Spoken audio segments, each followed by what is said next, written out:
Bismillahirrahmanirrahim. Assalamualaikum warahmatullahi wabarakatuh. Jadi pertama-tama perkenalkan, nama saya Imam Ardiansa dengan NIM A1C12331037. Jadi di sini saya ingin memaparkan tentang analisis sintesis tindakan keperawatan. Jadi yang pertama itu di analisis tindakan sintesis keperawatan, nama pasiennya itu Tuan M, umur 36 tahun, alamat Maros, dengan nomor RM 091388 dengan diagnosa medik dyspnea. Jadi diagnosa keperawatan itu adalah PPNI 2018, pola nafas tidak efektif berhubungan dengan hambatan upaya nafas, misalnya nyeri saat bernafas, kelemahan otot pernafasan, dan disertai dengan dyspnea 20 kali per menit. Dibuktikan dengan data subjektifnya itu tanpa terpasang O2 dengan nasal kanul dengan aliran 3 liter. Pasien mengatakan sesak nafas, pasien mengatakan nyeri dada kiri, dan pasien tanpa lemah. Data objektifnya itu TTV-nya itu tekanan darahnya itu 219/129 mm hemoglobin, dan nadinya itu 73 kali per menit, pernapasnya itu 25 kali per menit. Dengan kompon medis, kalian tampak cemas dan gelisah, dan kalian tanpa lemas.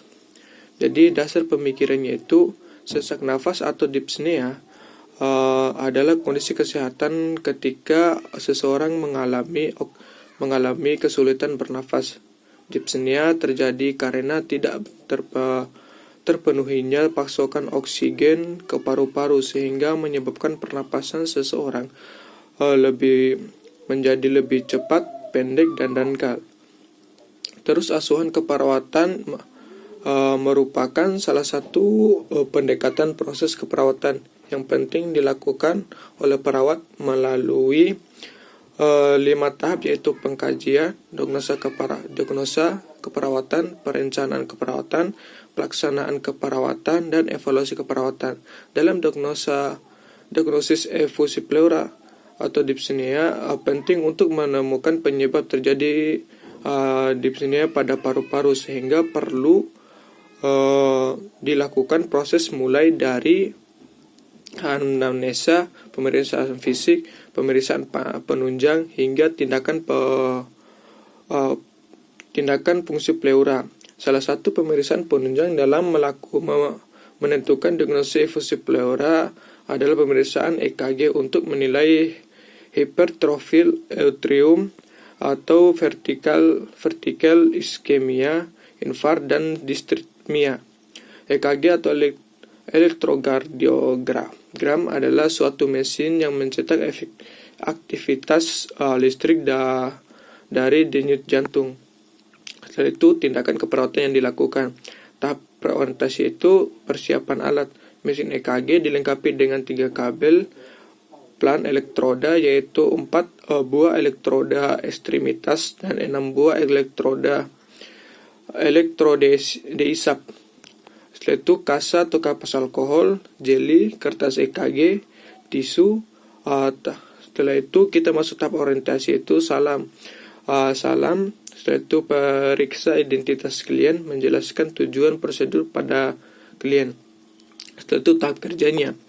Yang pertama itu mencuci tangan, memakai handscoon, menjaga privasi klien, pemasangan elektroda sesuai prosedur, posisi klien dengan supinasi, membuka dan melonggarkan pakaian bagian atas bila klien memakai jam tangan, gelang, logam lainnya agar dilepas.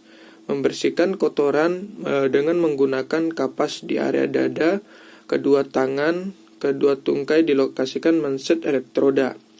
Setelah itu mengoleskan jeli pada permukaan elektroda. Setelah itu memasang menset elektroda pada kedua tangan, kedua pergelangan tangan, dan kedua tungkai memasang RD. Setelah itu menghidupkan monitor EKG, lalu menyambungkan kabel EKG pada kedua tungkai pergelangan tangan dan kedua tungkai pergelangan kaki klien untuk rekaman ekstremitas lead lead 1, 2, 3A, 3 AVR, AVL, AVF dengan cara warna merek pada pergelangan tangan kanan, warna merah pada pergelangan tangan kanan, warna kuning pada pergelangan tangan kiri, warna hijau pada kaki kanan dan warna hitam pada kaki kanan dan warna hijau pada kaki kiri. Setelah itu memasang elektroda dada untuk rekaman prekardial lead. Setelah itu V1-nya pada interkosta keempat sternum kanan. Lalu V2-nya itu pada interkosta keempat sternum kiri. Lalu V3-nya itu pada pertengahan V2 dan V4. Setelah itu V4-nya itu pada interkosta kalian garis pertengahan klavikula kiri. Lalu V5-nya itu pada aksila sebelah depan kiri. Lalu V6-nya itu pada aksila sebelah kiri belakang. Setelah itu melakukan kalibrasi dengan kecepatan 25 mil per detik. Bila rekaman EKG lengkap, semua elektroda yang melekat di tubuh klien dilepas dan dibersihkan seperti semula. Lalu rapikan pakaian pasien, dokumentasi tindakan EKG dan terminasi, lalu salam. Lalu prinsip tindakannya itu, prinsip tindakan dilakukan adalah bersih.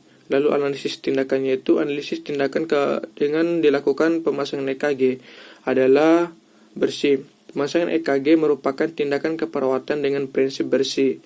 Karena bukan tindakan invasif. Secara umum, prinsip-prinsip pemasangan EKG seperti menyiapkan alat-alat atau mesin EKG, jeli dan tisu. Pasien melakukan supinasi, anjurkan pasien agar tidak tegang dan tetap rileks.